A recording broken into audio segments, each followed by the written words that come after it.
How's the sound on the streaming?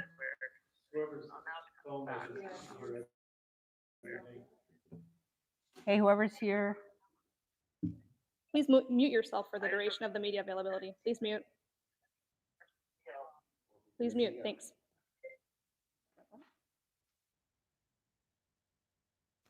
How's the sound quality on the? You're good? Okay.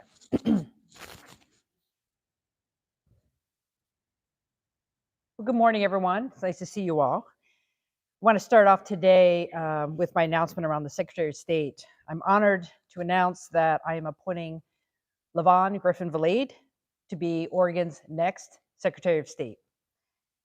I told Oregonians back in May that the primary objective of our next Secretary of State would be to restore confidence in the office of the Secretary of State. I took my time, and after taking the time to evaluate this very critical decision, I feel strongly that LaVon Griffin-Valade is the right person to meet this moment and regain Oregonians' faith in their government. I know LaVon Griffin-Valade first and foremost from her experience holding government leaders accountable, her ethical judgment, and her reputation as a leader with a steady hand who rises above politics. Accountability and transparency are precisely what this role demands at this moment after the scandal in that office. And I'm eager to see her leadership restore confidence in the Secretary of State's office. As a government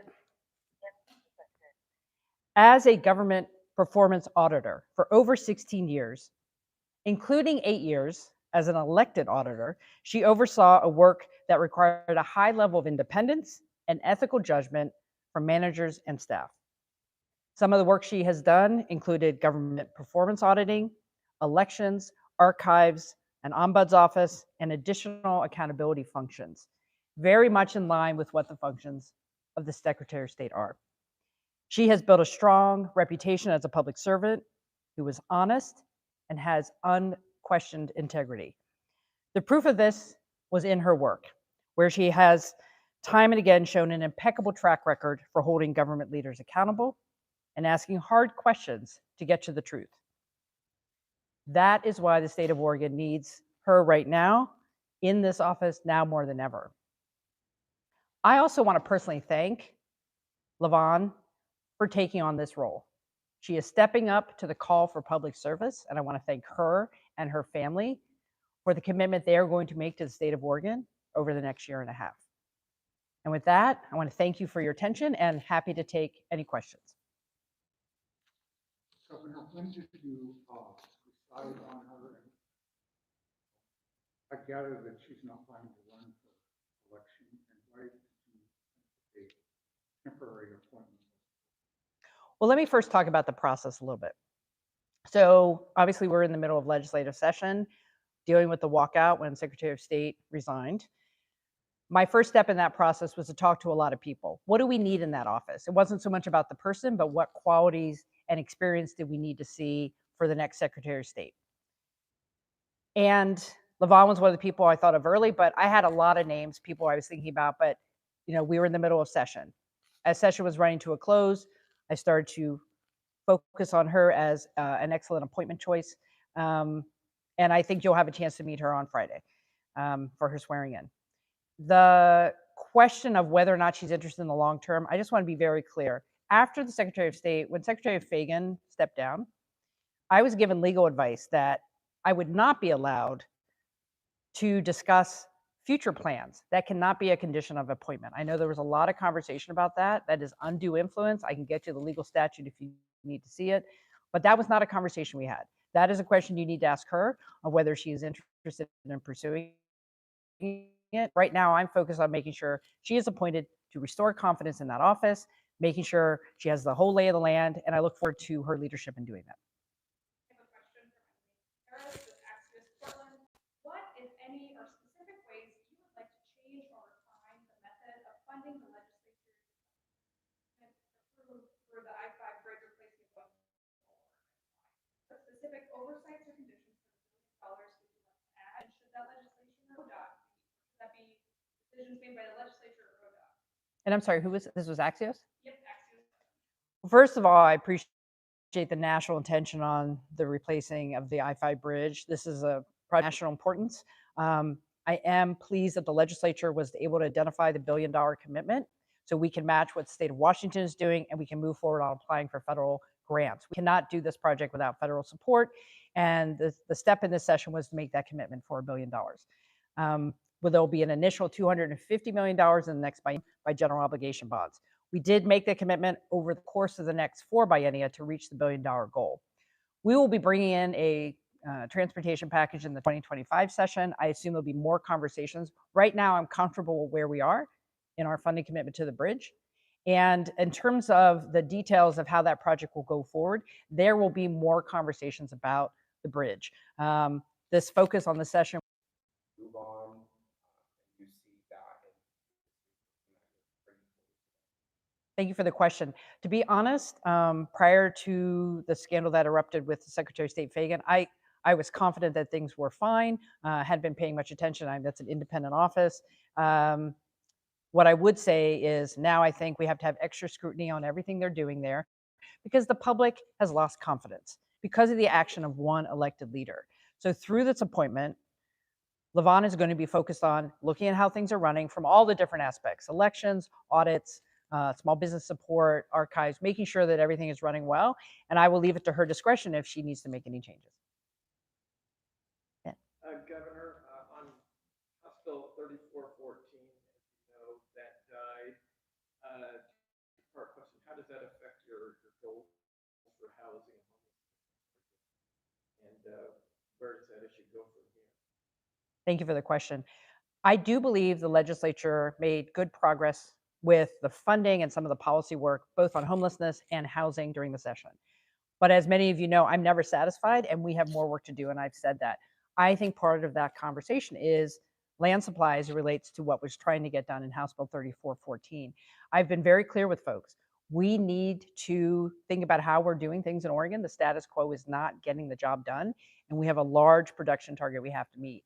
So my staff is evaluating what was accomplished in the session. I have more than 300 bills to look at right now in budgets. So once we've had a sense of the lay of the land, then we will develop next steps of how we come back to that conversation and other conversations that will help us with housing supply, because we need to build more housing. So to follow up on that, hundreds of millions of dollars out of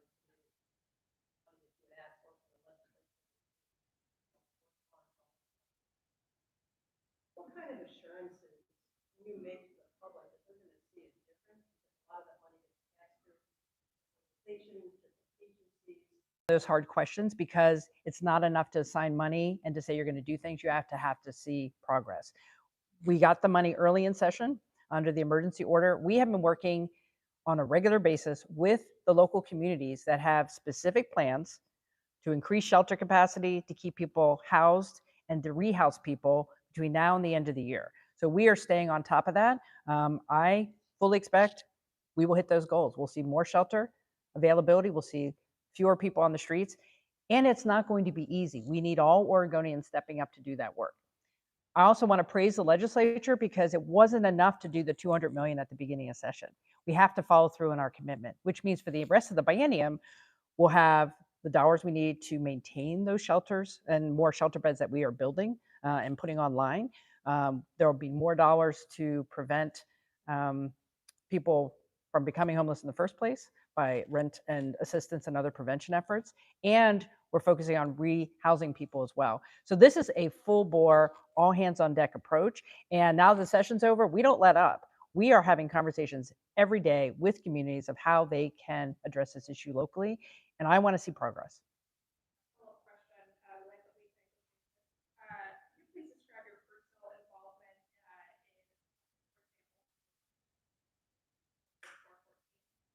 Yeah, so on 3414, I think you all know there was a deal to have Republicans come back to provide quorum. And I have to say that 6-week walkout from Republicans who chose to walk off the job really impacted the whole session. You all saw a rush here at the end of session to get things done, and I'm glad we did that. I did not want to have a special session to fix the budget, so we got our budgets done, which was very important. One of the pieces of the agreement for Senate Republicans and independents to come back was to make a good faith effort to pass 3414 with the land supply portion. I made a commitment personally to be part of trying to pass it. So I worked in the last 72 hours to talk to members to try to get their votes. And on the day of the floor, I thought we would pass the bill. We didn't. That happens. That doesn't mean we aren't coming back on the topic. So I upheld my side of the bargain, which was to try to get it done. And we need to continue the conversation. I'm not sure if you had a chance to see the ombudsman report for the city of Portland that came out last week regarding the dozens of immigrants were denied the use of immigrant victims of certain crimes granted special visa so they can't be deported. What's your opinion on that? And also, do you think that the lack of accountability that TPB in this case had, do you think that creates a bigger gap of trust between the immigrant community and law enforcement to come forward with these crimes and to feel comfortable that these crimes will be attended to? Thank you for the question. I have not read the report, other I've just seen the news coverage of the concern from the auditor's office. I do think it creates a chilling effect when the goal of that exceptional visa or immigration allowance is to make sure people come forward when they have been victims or have been witnesses to victims or have seen crimes being committed. I think it impacts our ability to keep our community safe. As governor, I would like to make sure law enforcement across the state is consistently applying that, because we need everyone in our community to come forward and feel safe to come forward to identify when crimes are committed, because that keeps us all safe. So hopefully PPB will respond positively to that audit and address accordingly their failures there. So. Doing a story on the passage of House Bill 2426 pump your own gas bill and Oregon. Question for you: do you intend to sign this bill, and what ultimately made you decide to do it? Are you ready to pump your own? Thank you. This is one of those bills from the session I think is gathering a lot of attention. I have not made a commitment either way on that bill. Of the 300 plus bills, I have to look at them, consider all the testimony. If people want to weigh in on any of the bills that are before me now that they're out of the legislature, you can go to our website. There's a spot to say, share your opinion. So if you have an opinion about that bill or any other bill, please let me know. I have 30 days in which to either sign or veto the bill. Governor, I'd like to add a follow-up back on 3414. You were at the Capitol on Sunday, talking with some legislators after it went down. What happened? I understand there were a couple of Democrats who were supposed to vote for the bill who didn't. So can you describe, kind of what happened and their response when you tried to intervene? Well, Dick, I know, I've was a legislator for 15 years, so very aware of the kind of give and take at the end of session. A lot of people going back and forth on the bill. I thought I had commitments to get the votes we needed. Republicans were able to muster 8 votes. I thought we could get 8 votes from the Senate Democratic Caucus to pass the bill. And my job was to see if there was an opportunity for reconsideration. If you have any other questions about that, you should probably bring them up with leadership. All I know is we don't have the bill. I'm going to work hard to figure out how we get back to that topic, because the session's over, but the topic is not going away. So to that, you didn't have Democrats put across the line. It seems like it was, we had some people who were not being was that the fatal flaw, or what was the reason? Well, I did watch the floor. There was a variety of perspectives on why the senators would not support the bill. But we had quite a few Senate Democrats who did support the bill. And at the end of the day, we were one short. And I'm going to listen to what those concerns were and see if we can adjust. But let's be clear. Also, one of the challenges was we didn't have all the Senate Republicans back, because some of them, because of what had happened over the course of the session, were not coming back. So that also affected the vote count. Question from Group Manager with OCD.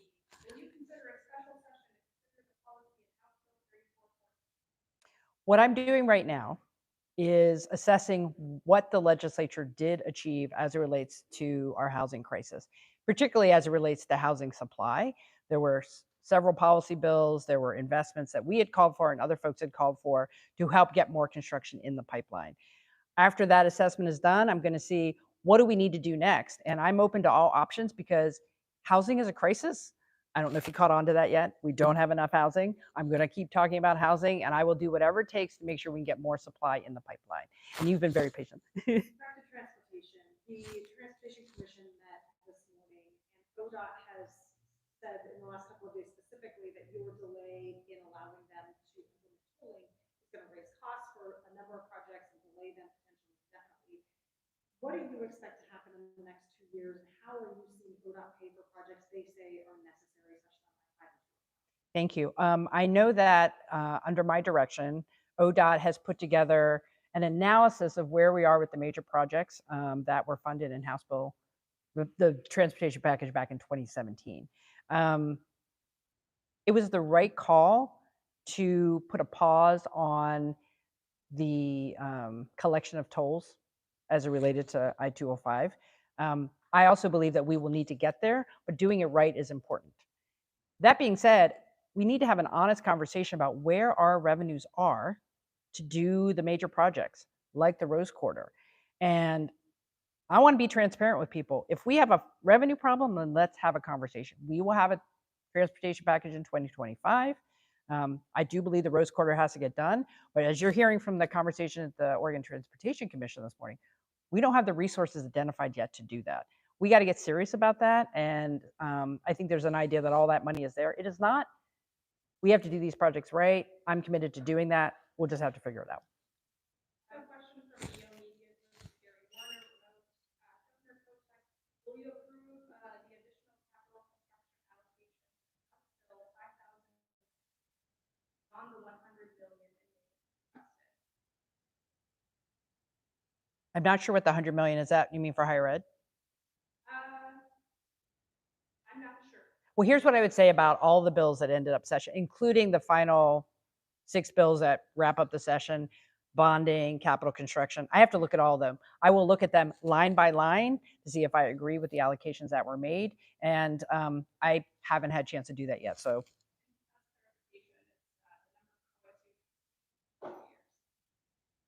I'm not aware that OSU Cascades did receive any funding. Ask a question about a couple of items that didn't. We're in Climate and Law Center.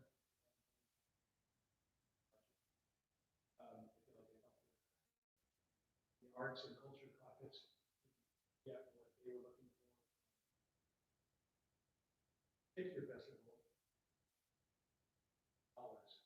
Those things fall through the cracks as those folks, and especially Climate and Law Center. Yeah, again, I think this goes to the dynamic at the end of the session because of the walkout.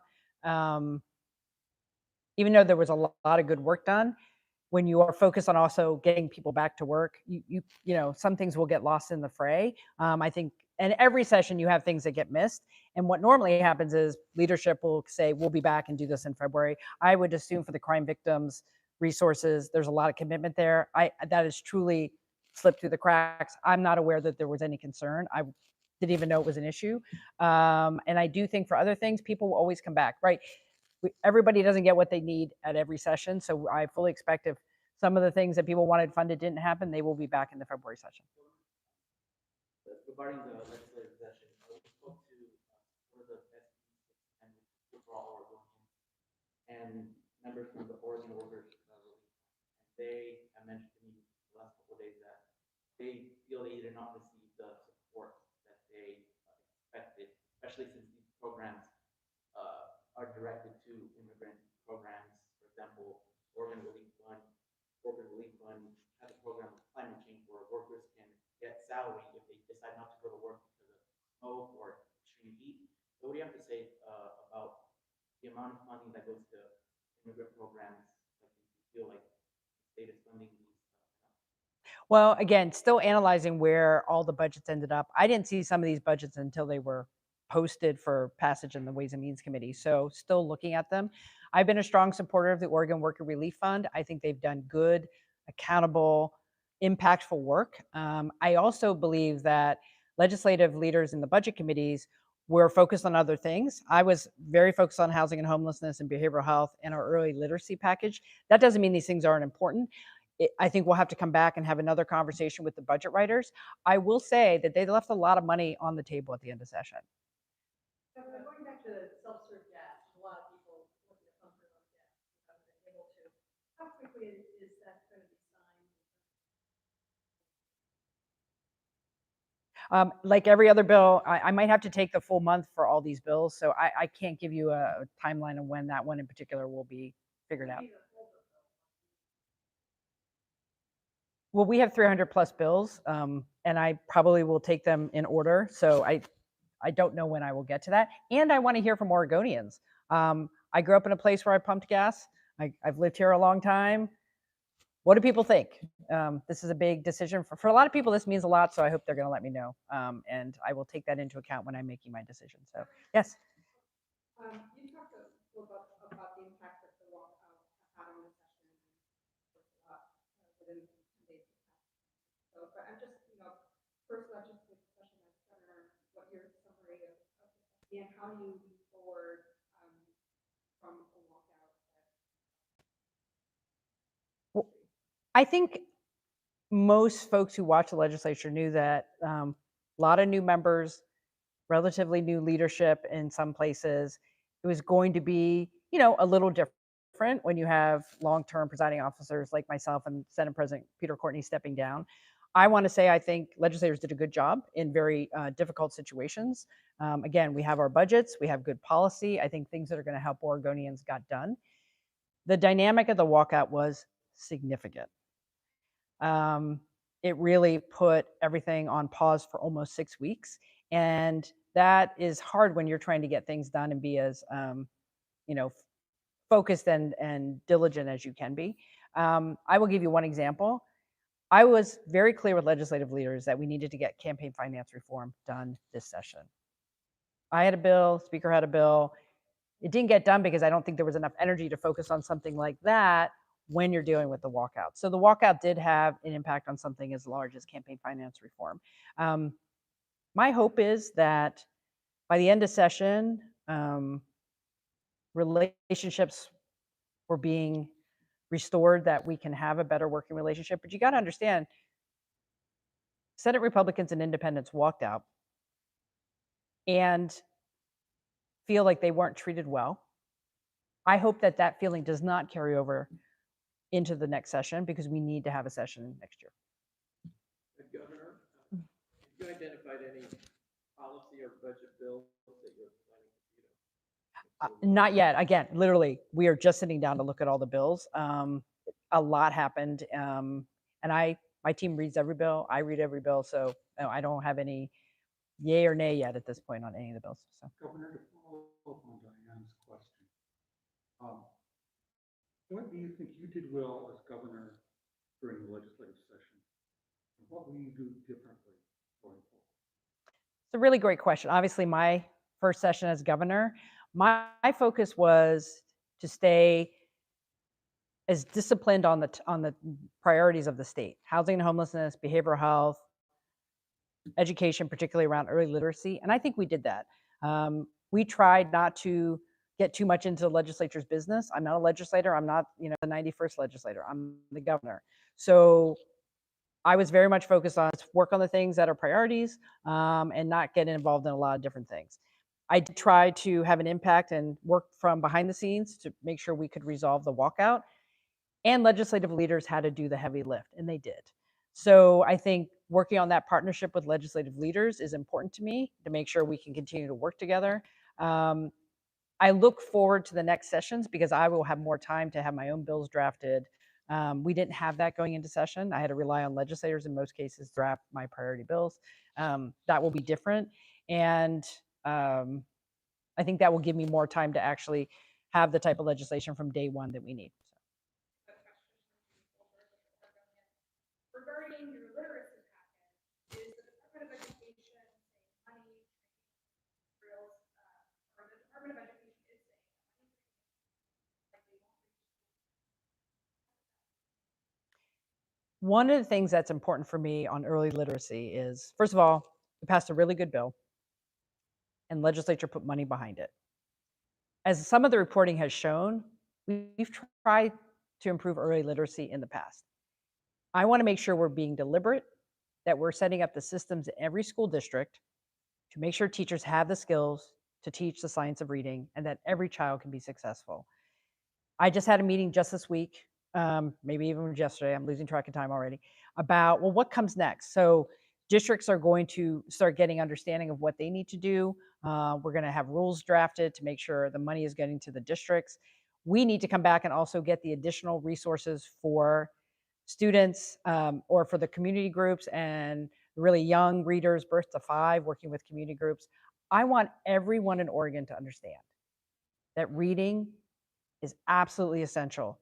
So every parent, every professional, every educator, we're going to be talking a lot about reading. You're probably going to see me on the road talking a lot about reading. This isn't just a bill. This isn't just about a little bit more money. This is about changing a mindset of how we do instruction in our schools. We're also standing up the Educator Preparation Council, which is going to talk about what our education programs are teaching our future educators and what they are learning. So we are planning for the long haul. So it's the short term, training up as best we can, get the money to the districts, getting our new educators properly trained, and really changing what we do here in the state when it comes to teaching reading. And we are all in on that. And the bill that was passed in 3198 is a great start. Going back to the Secretary of State conference, we talked about the new priority. Is there specific over the next really want to see?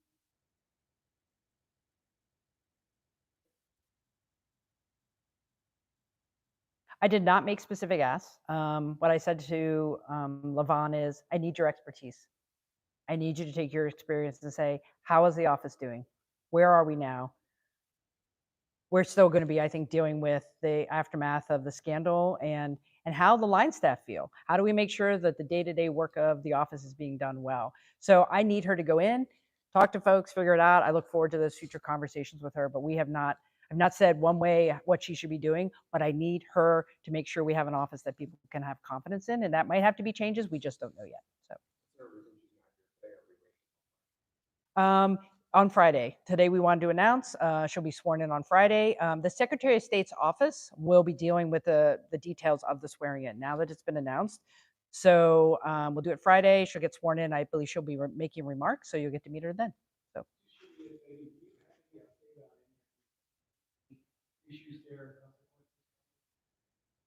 What are you hoping to see? I don't have any updates. The Attorney General is continuing on in her investigation. I have not had any updates from the Attorney General, which is fairly common. She's going to stay tight-lipped until, to protect the investigation. I have not heard, I know that the Ethics Commission is taking up the topic.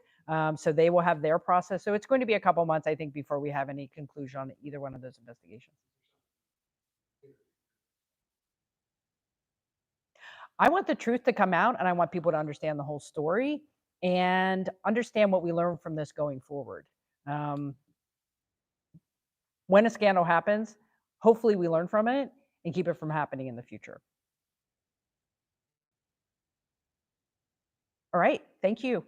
I appreciate everyone. Have a great day. And as always, if you need a follow-up, you know where to find my team. Thank you. Take care.